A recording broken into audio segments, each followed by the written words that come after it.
So I suppose let's go back to kind of where we left off last time. Okay. You were talking about assistive technology in dyslexia and teaching. Could you expand on that a little bit, please? Okay, so assistive technology, I work at a school and I'm a tutor. The first thing I do is approach the tutoring, what they need help with. But a lot of times I find that they struggle with the reading of the printed word. And so and I'm strictly Apple. I know you're Android. So I'll leave you as a professional for Android. And I think I helped you a little bit last time in finding a system that works called Easy Reader made by Dolphin.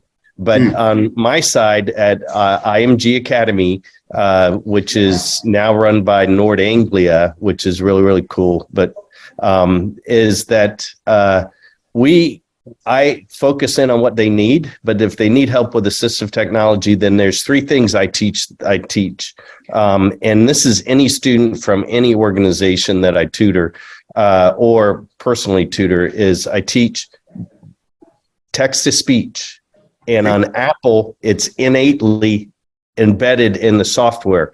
So if I want to read a text, a email, or a paper, or a book on books, anything that is notes, whatever. I just show them how to turn that on. And then I tell them about the speed that they need to be able to monitor in their head, because most of us, and especially dyslexics, can process 400 to 2,000 times more information than somebody without dyslexia. And so that's why ADD and ADHD kind of get mixed in there. And that comes from The Gift of Dyslexia by Ron Davis. So on my LinkedIn page, I recently posted that. But I teach them that they need to read at a point or listen and follow along in words. So it's a combination of visual and audio, and allow that to be almost to where they can't understand it, then back it down. But when you get to the point where your brain starts to wander, which is that 400 to 2,000 times processing information faster than anybody else, then you need to speed it up. And studies show that we can understand up to 600 words a minute. I normally start at 405 words a minute. But without the assistive technology, I really wouldn't read. Just to clarify, with text to speech, you advise people to speed it up rather than slow it down, right? Yeah. Yeah. So most people understand why. And I tell people this all the time. Audiobooks are completely different than text to speech. Text to speech, you're seeing the word and hearing the word at the same time. So it's a big reward in spelling, especially for dyslexics. But with audio, you don't see the words. And so it has a tendency to get you disoriented. So, but if you're on an audiobook, and as I said, a lot of people understand this, is that they'll go, gosh, they start thinking about a shopping list, or did I leave the iron on at home, or something like that. And then you're like, I missed that whole paragraph, or sometimes a chapter. Like my mind's somewhere else. Right. Well, that's because it's going too slow. Yeah. Okay. Yeah. Or you've engaged your mind so much in an image that because and it's mentioned, if I'm tapping on my MacBook Pro, a dyslexic doesn't just, this is that low working memory. They don't just hear the tapping. They visualize the fingernail. They locate who it is. And this is the awareness that a dyslexic is. And this is why they're so good in industry, entrepreneurship, and anybody that hires a dyslexic, if they use them for the gifts that they have. So anyways, so that's what happens. And so that's why I tell them to speed it up. So it's almost putting an image of the text in your brain to a point where you're visualizing it. Yeah. Yeah. And there's another issue with text to speech. I always have to think, is it text to speech or speech to text? There's another issue with text to speech that I find a lot, which is that when I read, I mean, fine, reading is an exhausting activity, and I'm not a very fast reader, but when I read, it's my voice I can hear in my head. When I'm listening to text to speech or some form of audio, it's not my voice that I hear in my head. And there's something disengaging about that. Well, so what I tell my the people that I tutor or meet with, what I tell them is, first of all, I use Samantha, which is the iOS voice that is a default voice. Speechify and a bunch of other apps out there use these voices like President Obama or some, movie star or something like that. That's distracting. And you want it at a speed where you're getting the information and not curious about who's speaking. So it's a distraction. And so I just recommend that that they use the default mode, that voice, and Samantha at a high speed is really articulate, and it's extremely helpful. And in American education, what kind of provision is there for this kind of technology? So is this all the way through the education system, or is it at private colleges, or I mean, what I suppose is the political attitude to using this kind of technology? So, I think we talked about, that England, as well as a lot of schools like the school that I tutor at, some other schools, about smartphones in the especially with Chat GPT coming out in the room in US. And I know that they have some international value, but let's go back to the dyslexic. So if you hand me a book as a dyslexic person and you say you should read this after a conversation, I feel, number one, failure, low self-esteem. And I'm thinking, I'm never going to read this. And how am I ever going to return to this conversation and have a conversation about me reading it? So the first thing that I do is, in the United States, it's free for all US students with a qualifying disability, and dyslexia is one of them, is that you can get a membership in public school, private school, or whatever, a free membership for Bookshare.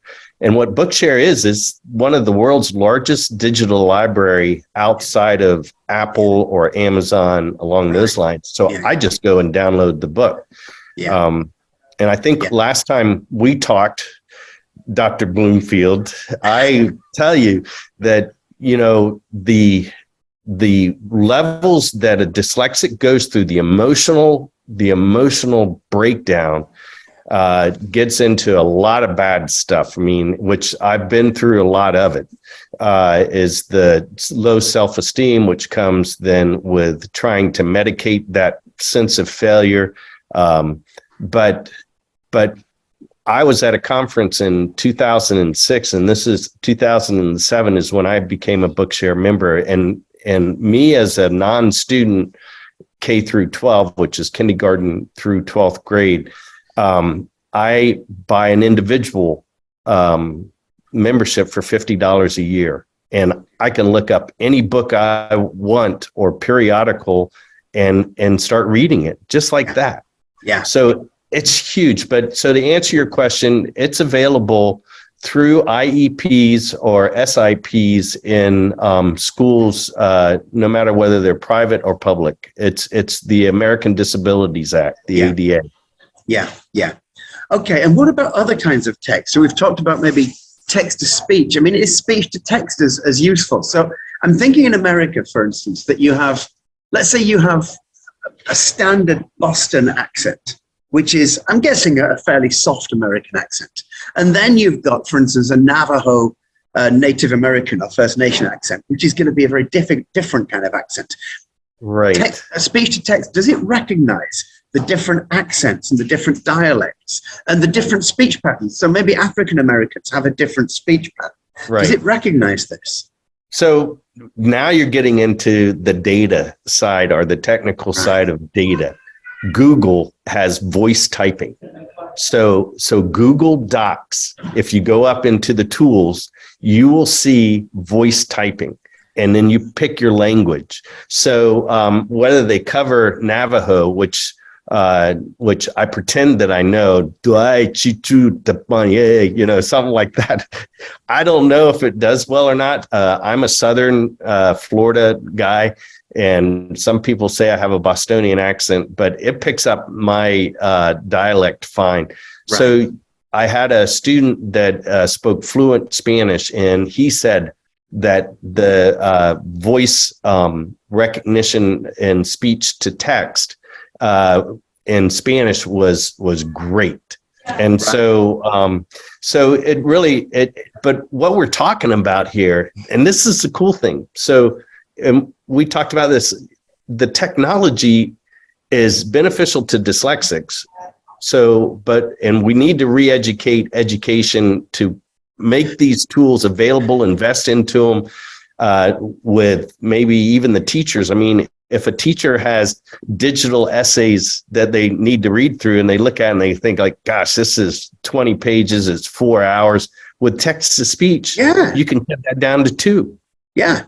And then with speech to text, because you can put notes in text to speech, you can put the note in, say, or a footnote in the paper. This is why I graded it this way.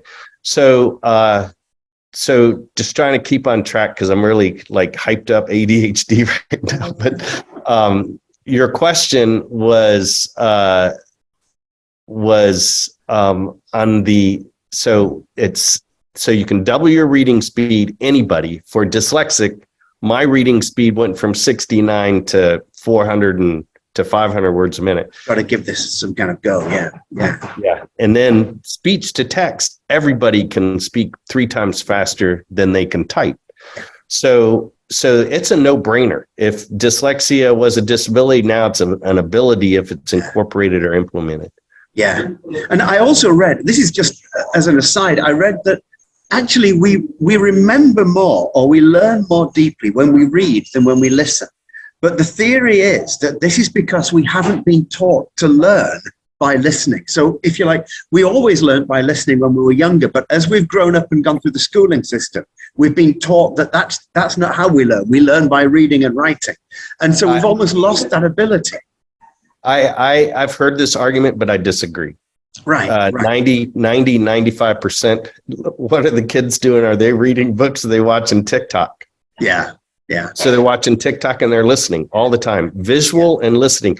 That's our first language and then our second language is the ability to write, but speaking, because first you learn to listen and then you learn to speak. And now that speaking is the second language, which when written becomes the language, but now you have speech to text. So you're kind of like, you're improving the whole education system by embracing this technology. And then the video I gave you, and I have a lot of videos online at my LinkedIn account, is that you can go and see the place or the concept. And that in itself. So say, for instance, you're reading about the U-2 plane going down in Russia. Well, you can find out where it went down in Russia, and you can go into that town and look around. You can see the town. Yeah. It makes it immersive. Yeah. Now you go back to what you were saying. Is it reading and listening? So text to speech is reading, listening combined, and discovery. Yeah. If you don't know a concept like a torus, go look at a concept, in Wikipedia of what a torus. You'll find that there's, I think, 4 different definitions of a torus, which is the explanation of what our universe is doing. They're not sure if it's going down like this. Don't get my hands up there, down like this, or if it's circling around, or if it's just this big bubble expanding out. But I got it from Brian. To what? The classic question. I love that question. And the parallel universes, how those work. But you can go and see that. Yeah. Yeah, and it is amazing. I mean, I do a lot of work online with people, and when we're explaining concepts, we visualize we're going to as many programs as we can. I mean, at the very least, if you're talking about a place, you've got Google Earth. I mean, Right. at the very least, you've got wind patterns, you've got weather patterns and climate patterns, and you can look at those online. These are such visual, Yes. immersive experiences. Yes. Well, the one we talked about, I was reading the book Smuggler, is about a guy from England that smuggled Bibles into the Iron Curtain. And Wow. he said he was going to a Bible college for the first time at 10 Prince Albert Street in Glasgow, Scotland, of which I'm Scottish heritage, by the way. Huh. And it said that the fence was gone. You could see the stubbles on top and this is 1953, and that the fence was harvested off for iron for the armaments of the war. So I thought, well, is the fence still gone? And I go and look, and yes, it's just cool. Yeah. I mean, I remember this. When you say that, my memory kicks in. I remember learning as a child, my mum pointing out where the iron had been taken for the war effort. And Yes. It just brings it all back. And it's such a visual memory, such an auditory memory. It's Right. Yeah, it's not, and I don't have those memories of what I read at all. I have memories that I read things, but I don't have memories of what I read in anything like the same way. Right. Well, so I also tell people, because when I did my master's, I failed out of college twice in the US, but I vowed never to go back to school, but I found this technology in 2001, but it matured into really immersive technology. So I'm reading contracts and teaching kids, on my off hours when I was the CFO of a radiology center. And they offered me to go back and get my master's, and I chose Brandeis University, and I chose a master's of health and medical informatics. And I was like, it just changed my life. That technology allowed me to just embrace education where I had a bad taste in my mouth. Well, one of the interesting things about technology is that somebody pointed out a few years ago, and it really stuck with me, that the world is not divided into political or geographic boundaries anymore. I mean, it is to an extent, but to a great extent, the world is divided into digital boundaries. It's the digital boundaries, the digital sort of sphere that has far more of an influence in how we live our lives. And yes, the idea that these digital boundaries have overtaken the political wills of the Congress or the Parliament in Britain or wherever it is. This is a fascinating idea that digitalization moves faster than politicalization. Oh, yeah. And that it doesn't matter what the politicians want to do. It's the digitalization that actually has the power these days.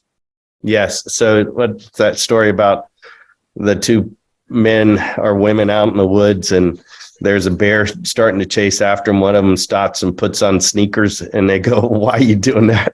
All I have to do is outrun you. Yeah. But in education, as we grow, because digital literacy is evolving just like reading evolved. Reading was not commonplace 200 years ago. Yeah. And now the swell, just like the expansion of the universe, may be coming back to where now you can, because as we talked earlier, this technology is language agnostic, meaning it doesn't matter what language you listen, or you can listen in or speak in, you can get that information into that person's brain through auditory listening and following along.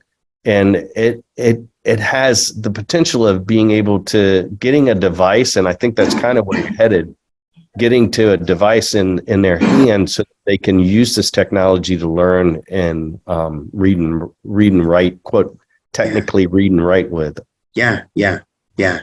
Has there been a change in sort of in the culture in well, you say Southern California. I mean, I don't know whether Southern California is representative of all of California or of the West Coast of America or of America in general. So, I mean, has there been a change in the political attitudes towards this kind of thing over the years? Or is it that politicians are still scared? I mean, in Britain, we get politicians saying we've got to keep mobile phones out of the classroom, that kind of thing. There's a fear of technology. Do you have that fear of technology in the States? So, initially like Y2K, remember when I remember that, you're going from 1999 to 2000 and people they were afraid that banks wouldn't work. They ask you to go out, and our business, we're a $9+ million a year company. They asked us to go out and get credit lines, but then it came and went. It was like, what happened? No, wasn't it almost disappointing? I almost wanted the planes to fall from the sky, the nuclear rockets to launch. I almost wanted this. It was, but I think, as I read early, in one of the articles that you've read, Buckminster Fuller says, that you can't change something that's obsolete until you create a new pathway that makes it show that it's obsolete. Yeah. And that's what you and I are talking about. Our current education system and the way of requiring these students to go through life of being measured by how well they read and write, not by how well they are able to consume technology and express what they consumed, is showing, like this YouTube of yours is showing the public that our current system is obsolete.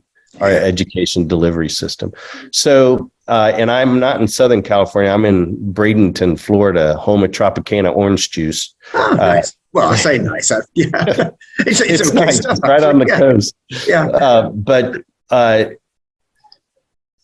it's tough pushing this stuff.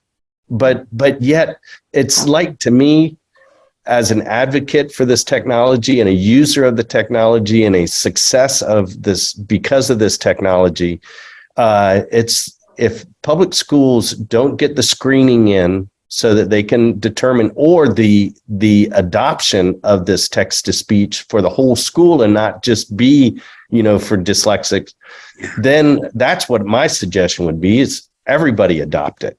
And you figure out, if you want to read a book, go ahead and read a book. It'll take you twice as long as if I use text to speech and we both read at 300 words a minute.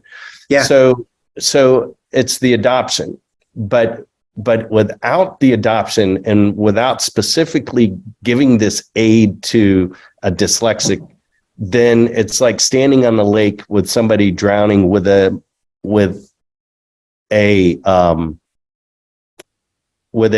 life jacket in your hand.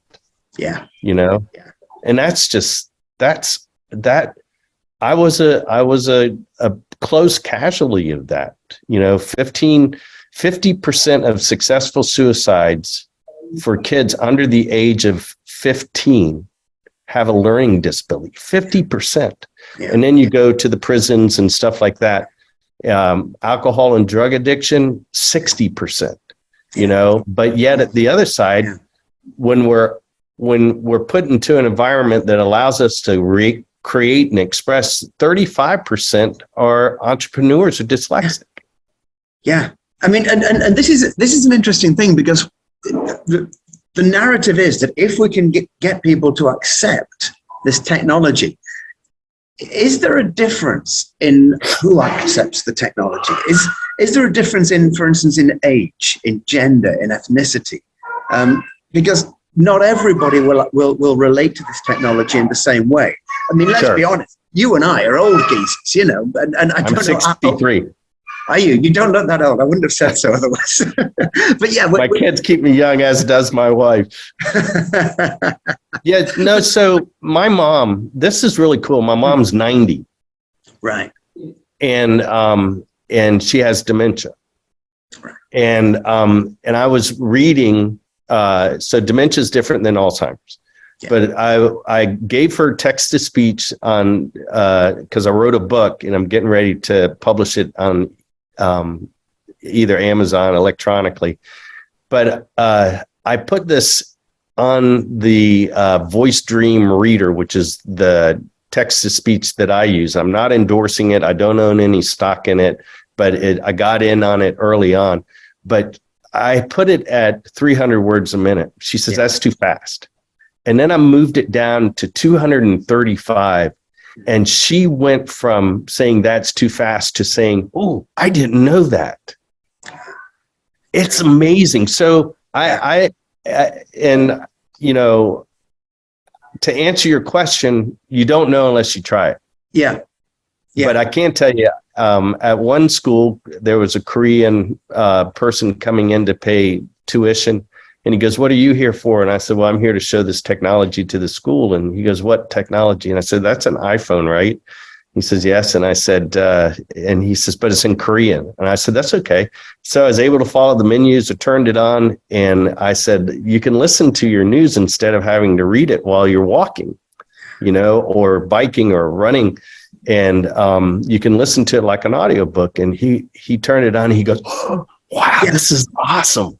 Yeah. So I just think we're ready to re-educate education, and you and I and others that embrace this technology are the pioneers that are I would say that, you know, a lot of the pioneers that, you know, discovered different ways, you know, like Winston Churchill, he was dyslexic, you know, and he made a huge impact, but not necessarily under the demise that he's dyslexic. They didn't know it back then. He knew he was a slow reader, and so he had to compensate. Today, that compensation is an acceleration. I graduated with one of the 2 academic honors that they gave out at Brandeis for the whole class of 2016. And it was because I had the gift of time. I wasn't always behind. I was way ahead. And so I went and read other stuff. Yeah. You know? Yeah. Buying my, you know, something you read last time we were on is, unfortunately, the system of reading we inherited from the ancient scribes. The method of reading you are most likely using right now has been fundamentally shaped by engineering constraints that were relevant in centuries past, but no longer appropriate in our information age, by Matthew Schneps, who's now retired from MIT. I mean, that's where we are. Yeah. They're saying it. Yeah. You know, let's embrace it. We know it. Yeah. It's about embracing it. And it's about taking, and I'm particularly interested, it's about taking certain cultures who are more ready to embrace change. And then taking those cultures who are less ready and trying to find ways of encouraging them. Yeah. And one of the ways of encouraging them, you mentioned it a little bit earlier on, but there's one of my favorite philosophers, a guy called Richard Rorty. He died about, don't know, maybe 10 years ago now. He said that if you want to convince somebody of something, what you shouldn't do is pick apart their beliefs. You shouldn't tell them they're wrong. You should present them with something more alluring. You should present them with something better, something that they want to look at, something that makes more sense to them. And that's the way we should be going about this. We shouldn't be just picking apart what they do. We should be saying, yeah, okay, that's what you do. This will help you do it better. Right. Exactly. And that goes back to that Buckminster Fuller saying, you never change things by fighting the existing reality. To change something, build a new model that makes the existing model obsolete. That's spot on. That philosopher and Buckminster Fuller from way back. So you and I are the cheerleaders, man. So embrace this technology. Yeah. You know? Yeah. Free these unbelievable, brilliant minds that are slept off to stealing cars because they felt failure in the school system. I mean, you know? I'm guessing you felt like a failure in school. I felt like a failure in school. I did. I was the bottom of the class in just about everything at school. Yeah. I had to become the class. I didn't have to become, but I naturally became the class clown to keep everybody at bay. Me too. Davis, he has a reading problem. He's so fun, but man, inside it's the woodpeckers on the inside that will sink the ship, not the ones on the outside that everybody sees. Yeah.